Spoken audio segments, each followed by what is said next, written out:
ചെന്താമരയെ പിടികൂടിയെങ്കിലും പോത്തുണ്ടിയിലെ ഭീതി ഒഴിയുന്നില്ല. പ്രതിയെ തൂക്കിക്കൊല്ലണമെന്നും ഇല്ലെങ്കിൽ തങ്ങളെയും കൊലപ്പെടുത്തുമെന്നും സുധാകരന്റെ മക്കൾ പറയുന്നു.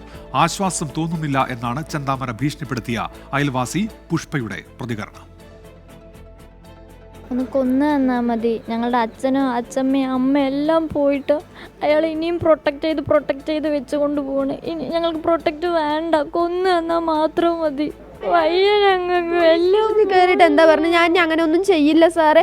അങ്ങനെയാണെങ്കിൽ അച്ഛമ്മനെ എന്തിനാ കൊന്ന? അത് വയസ്സായതല്ല, അതിനൊന്നും ജസ്റ്റ് ഉന്തിയിട്ടൊരു പൊക്കൂടെ അയാൾക്ക്? അയാൾ ഇങ്ങനെ വെട്ടി കൊണ്ട് തന്നെ ഇതാക്കുന്ന ജസ്റ്റ് ജീവനോടെങ്കിലും എൻ്റെ അച്ഛനെ വെച്ചുകൂടെ? ഭീതി ഒഴിയുന്നില്ല സുധാകരന്റെ ഈ രണ്ട് പെൺകുട്ടികൾക്ക്. കുടുംബത്തിലെ 3 പേരെ ഇല്ലാതാക്കിയ ചെന്താമരയെ തൂക്കിലേറ്റണമെന്ന് ഇവർ പറയുന്നു.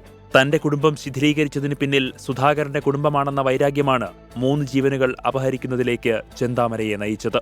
മുൻപ് അധ്യാപികയായി ജോലി ചെയ്തിരുന്ന ചെന്താമരയുടെ ഭാര്യയെ പോത്തുണ്ടിയിലെ സ്കൂൾ മുതൽ വീട് വരെ ചെന്താമര മർദ്ദിച്ചിട്ടുണ്ട്. ഒടുവിൽ കഴുത്തിൽ കത്തിവെച്ച് കൊലപ്പെടുത്താൻ ശ്രമിച്ചതോടെ ചെന്താമരയോട് പിണങ്ങി ഭാര്യയും മകളും പോയി. ഇതിന് കാരണം സുധാകരന്റെ ഭാര്യ സജിതയെന്ന് ചെന്താമര കരുതി. അങ്ങനെ 2019 സുധാകരന്റെ ഭാര്യ സജിതയെ കൊലപ്പെടുത്തി. ജയിലിൽ കിടക്കുമ്പോഴുണ്ടായിരുന്ന അടങ്ങാത്ത പക സുധാകരന്റെയും അമ്മയുടെയും ജീവനെടുത്തു.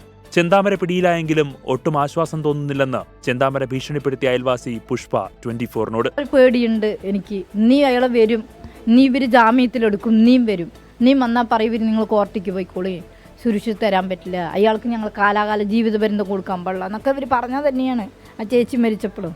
ഇപ്പം 5 വർഷത്തിൽ 6 വർഷത്തിൽ ഇനിയും 2-3 വർഷം കഴിയുമ്പോൾ അവനെങ്കിലും പണം കൊണ്ട് കൂട്ടുമ്പോൾ ഇവർ ഇറക്കും. അവർ ഗുണ്ട സംഘങ്ങൾക്ക് ഇറക്കുകയാണെന്ന് പറയുന്നു, ചിലവർ പറയും പാർട്ടി ഇടപെട്ടിട്ടാണെന്നൊക്കെ. എങ്ങനെ അയാൾ ഇറങ്ങി ഇപ്പോൾ 2 എണ്ണത്തിന് കൊന്നോ അതുപോലെ ഇയാൾ ഇറങ്ങും. ചെന്താമരയുടെ ഹിറ്റ് ലിസ്റ്റിൽ 3 പേർ കൂടിയുണ്ടായിരുന്നു എന്നാണ് മൊഴി നൽകിയിരിക്കുന്നത്. സജിത കൊലപാതകം അന്വേഷിച്ച പോലീസ് ഉദ്യോഗസ്ഥനോടൊപ്പം തന്റെ ഭാര്യയെയും മകളെയും കൊലപ്പെടുത്താൻ ചെന്താമര ലക്ഷ്യമിട്ടിരുന്നു. 24 പാലക്കാട്. അറസ്റ്റിലായ ശേഷമുള്ള കോലാഹലങ്ങൾ അത്രയും നേരിൽ കണ്ടിട്ടും തെല്ലും കൂസലില്ലാതെ ചെന്താമര.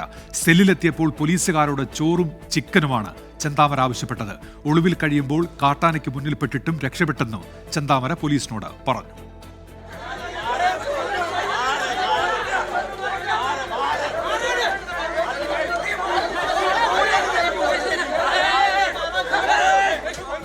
നാടൊട്ടുക്കും പോലീസിന്റെയും നാട്ടുകാരുടെയും കാടടച്ചുള്ള തിരച്ചിൽ 35 മണിക്കൂറുകൾക്ക് ശേഷം പിടിയിലായി ലോക്കപ്പിലെത്തിച്ചപ്പോൾ പ്രതിക്കറിയേണ്ടത് സെല്ലിൽ ചോറും ചിക്കനും കിട്ടുമോ എന്ന്. ഭക്ഷണം കഴിച്ചിട്ട് പോരെ ചോദ്യം ചെയ്യലെന്ന പോലീസിനോട് കുശലം. ചോദ്യം ചെയ്യൽ കഴിഞ്ഞു മതിയെന്ന് പോലീസ്. 45 മിനിറ്റ് പൂർണ്ണ സഹകരണത്തോടെ ചോദ്യം ചെയ്യലിന് വിധേയൻ. ചിക്കൻ ചോദിച്ച പ്രതിക്ക് പോലീസ് നൽകിയത് ഇഡ്ഡലിയും ഓംലറ്റും. കിട്ടിയത് സന്തോഷത്തോടെ കഴിച്ച് ചെന്താമര. രാവിലെ ജില്ലാ പോലീസ് മേധാവി അജിത് കുമാർ എത്തി ചോദ്യം ചെയ്തപ്പോഴും തെല്ലും കൂസലില്ലാതെ പ്രതിയുടെ മറുപടികൾ. ഡ്രോൺ വരുമ്പോൾ മരങ്ങൾക്കിടയിൽ മറഞ്ഞിരുന്നതിനെക്കുറിച്ചും ആനയ്ക്ക് മുന്നിൽ നെഞ്ചുവിരിച്ച് നിന്നതിന്റെയും ഒക്കെ കഥ പ്രതി ആവർത്തിച്ചു. ലഭിക്കാൻ